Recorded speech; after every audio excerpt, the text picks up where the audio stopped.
Hi everybody, this is Gijs again with another review and I hope you are doing well. This time it's a review about a pair of hiking boots. It's about the Lowa Renegade Evo GTX Mid. A very nice all-purpose general hiking boot that's been produced already since 1997. And in this video I will explain to you why this is such a popular boot and why I like it so much. Enjoy the video!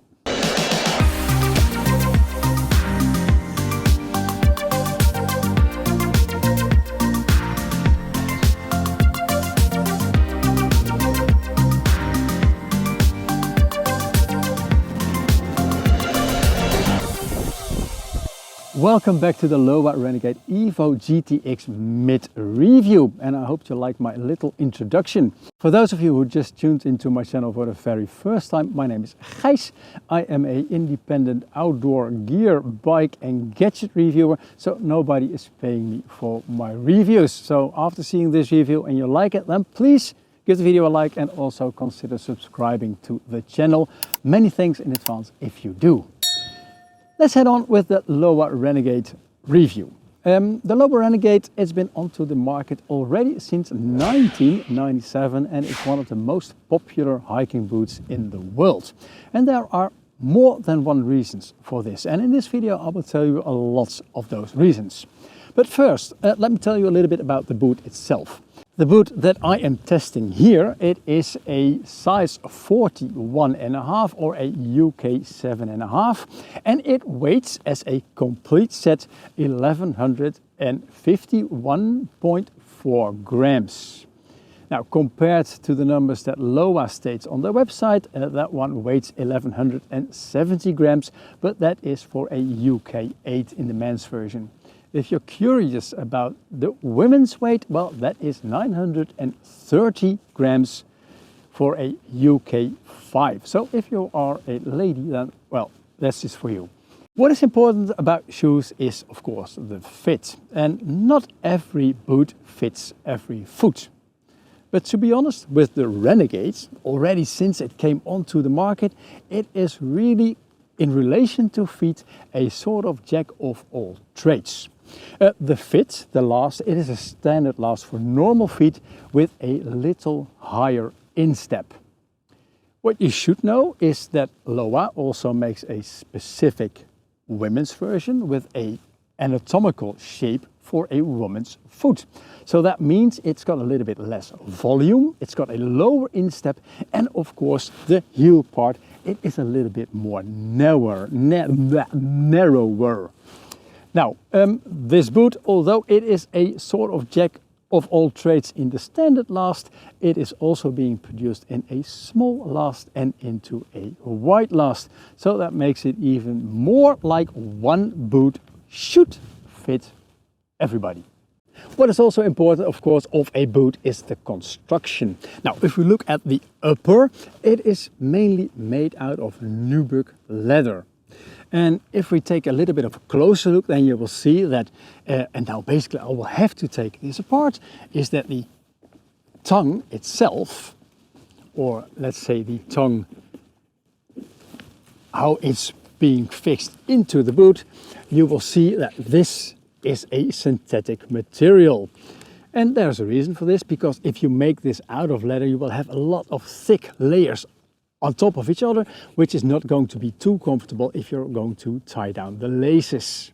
What I do like about the boot is that especially the tongue and also basically the top of the shaft is made out of synthetic material, but there is also a very nice soft foamy material in there, so it gives a lot of comfort basically to your ankles and also to the lower part of your lower leg. What I do think is that this boot, it's got some protection because of the sole over here. It's high up onto the nubuck leather. The only thing where I'm missing a little bit of protection is basically around the toe. The toe cap is only very low. And what you will see, especially if you're walking into more rocky terrain, that you will hit the leather and you will damage it a little bit. So for me, on the Renegade, I think this could be a little bit higher for more protection to the toe box. One other thing that is really important, of course, on outdoor boots is their waterproofness and breathability.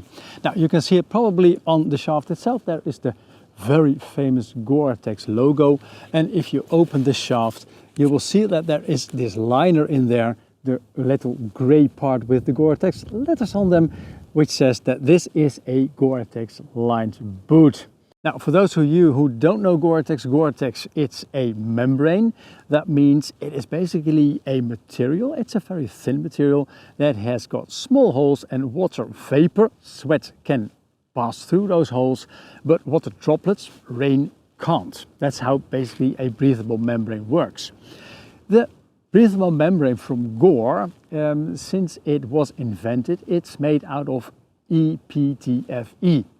I'm not going to say the whole word because it's mighty complicated in English. It's something like polytetraetherfluoroethylene, something like this. I'll put it in text here as well.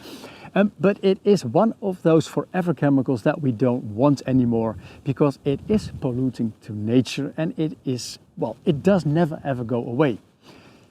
So because of politics, and also because of economic pressure, and also because the company wants it probably, Gore has changed in the last couple of years from PTFE to EPE. And again, the E stands for expanded and PE stands for polyethylene. And I will do a special video on this Gore change somewhere in the coming weeks, because it is really important information to know for you if you are planning to buy, for example, a new hard shell, a rain jacket, or some waterproof breathable outdoor pants, or new shoes in this case.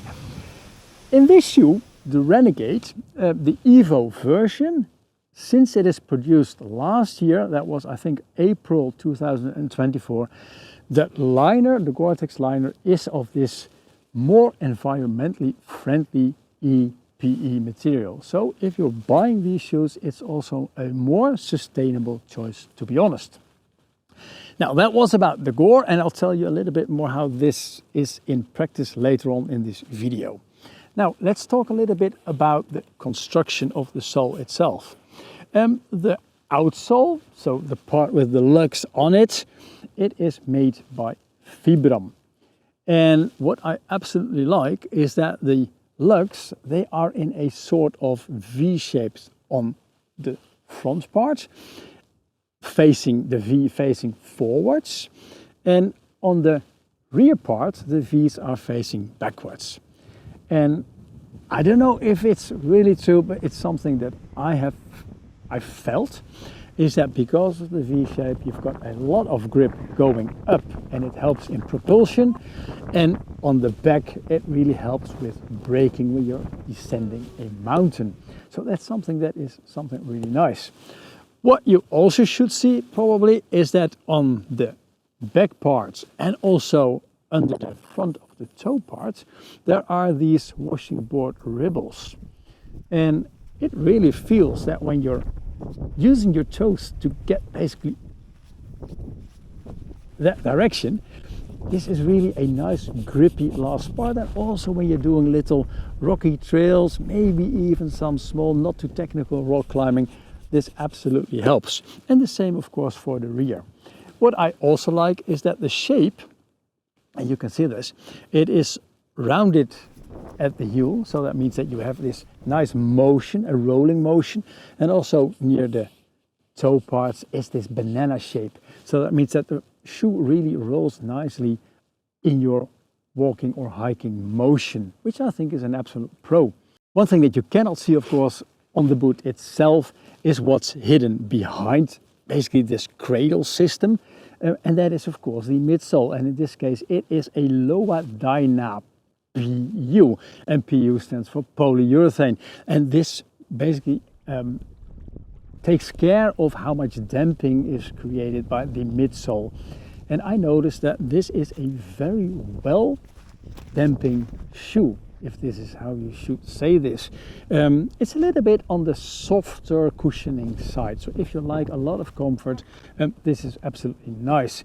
It also gives a little bit less feeling when you're walking on more technical trails, because you don't have this direct feel with the ground itself, because everything is softened away, if that's the correct word to say this, but for general hiking this is absolutely nice. You can see also that the lines around it, and it's also on this side, it's a cradle construction that gives a lot of stability, or it gives some stability to the lower part of the upper of the boot itself.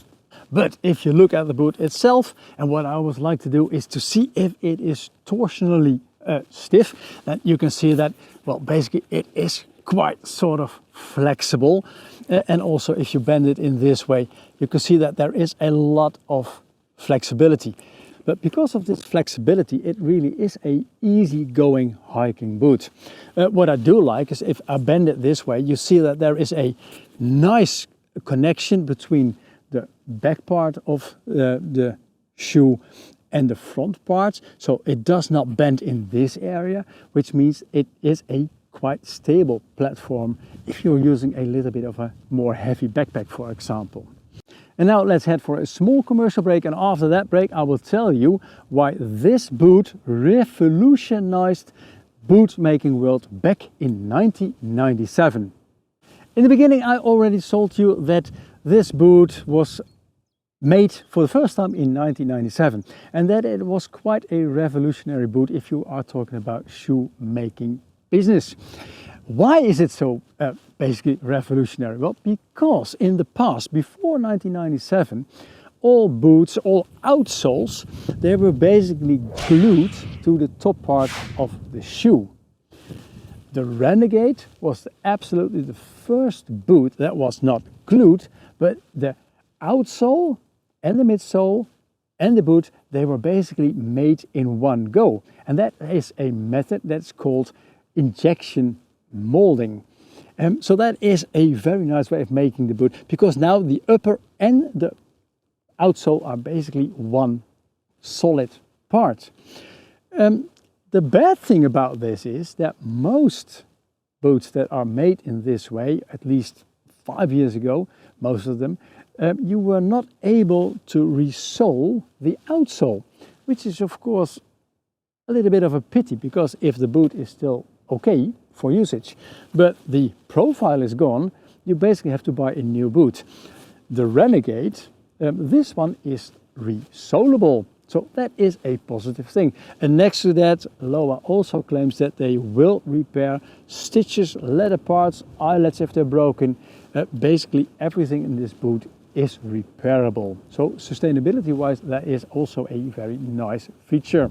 Let's talk a little bit more about the practice, about how I experienced this boot for the last 9 months, or maybe already 11, something like this. What I absolutely like about the boot, that it is pretty lightweight on my foot, and it is easy to put on, because this opening, it is really large and it is very easy to get your feet in. Talking about the eyelets, they are sort of squarish shaped, which looks very modern, but they are also a little bit hard when you are tying down your laces, and sometimes, especially when it's a little bit colder, sometimes I've got the feeling that it feels a little bit uncomfortable. It's not a big deal, it's not a deal breaker, but still, that's what I feel about those. What I do like is that in the middle of the tongue, there is a central securing loop, so that the tongue does not slide sideways when you're hiking in the boot. Not everybody uses it, but basically you should. The laces, I have been complaining about laces from Lowa, that they untie every time when I go hiking with the boot. Well, these are nice and round, they are quite thick, so they've got a lot of grip, and I never ever have to retie or redo the lacing when I've done them. The best thing about the Lowa Renegade Evo Mid GTX is its comfort. It is comfortable right out of the box. There is no need to go for weeks in breaking in your shoes. Because of, well, basically the lightweight, and that basically the shaft, it does not give a lot of ankle support. It's more for ankle protection if you're bumping into branches or maybe into rocks. This is really a shoe that is suitable for walking the dog in the evening when it's wet out there, but also for day hikes or maybe even weekend hikes with a 30-liter backpack and about 12 kilogram in that backpack. So if you are going, for example, on a hut-to-hut hike with not too technical trails, this is really a nice boot for that. And I can imagine that people who are, for example, living in the Alps and do a lot of hiking, and that these shoes will work with a 50 to 70 liter backpack as well. And I am hiking a lot on sort of trail running shoes, the low ones, because I hike a lot. My legs are capable of carrying a lot of weight.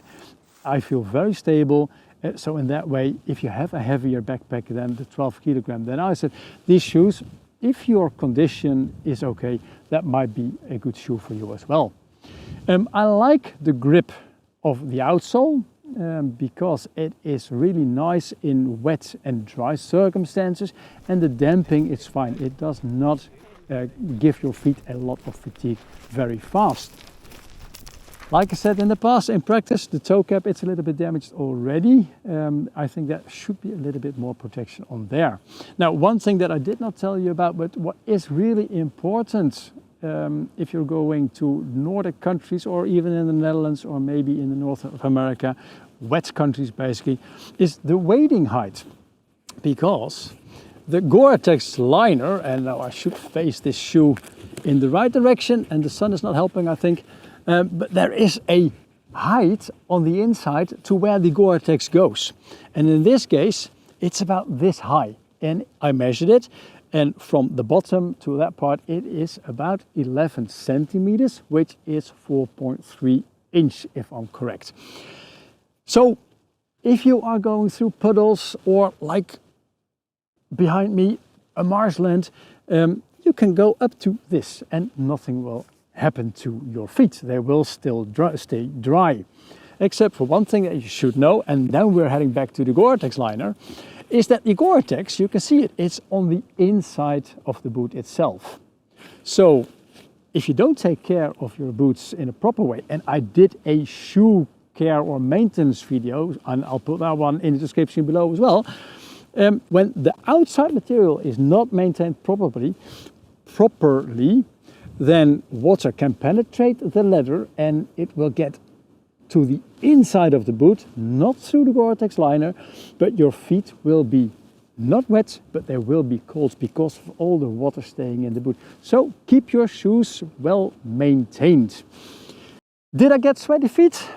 Of course I did get sweaty feet, because it's still Gore-Tex, and Gore-Tex does not work always. When it's a warm day and you're wearing these, yes, you will get sweaty feet. If it's a colder day with no wind whatsoever, you will get sort of sweaty feet. And it's also, of course, depending how your feet are functioning itself. Some people do have sweaty feet more often or faster than other people. It's also something physical. Did I suffer a lot? No, I don't think so. It's just a normal boot with a normal sweaty go to the outside of my boot functionality, basically. Now, last thing that I should say is the price. The boots, they retail for 230 euros, which is 220 pounds in the UK and $265 in the US. Do I think this is a lot of money? No, I really don't, because I think it is a fair price to pay for these kind of boots that are really a jack of all trades, and that will be, if you buy them, a great friend for years to come on all your hiking adventures, as long as they are not too technical. Now, I really hope you liked this review, and if you did, then please give the video a like and also consider subscribing to my channel. Many thanks in advance if you do. And now, don't stop watching, because like I said already in this video, I have got a great shoe care maintenance video. I'll put it in the description below, and also the video on how a breathable waterproof material works. If you don't know how this works, watch that video. It's really a nice how-to video. And if you'd like to see some more reviews that I did, I'll put the link below to my outdoor gear favorite playlist as well. Thank you so much for watching, and I'll hope to see you the next time. Enjoy the outdoors and stay safe. Ciao, ciao!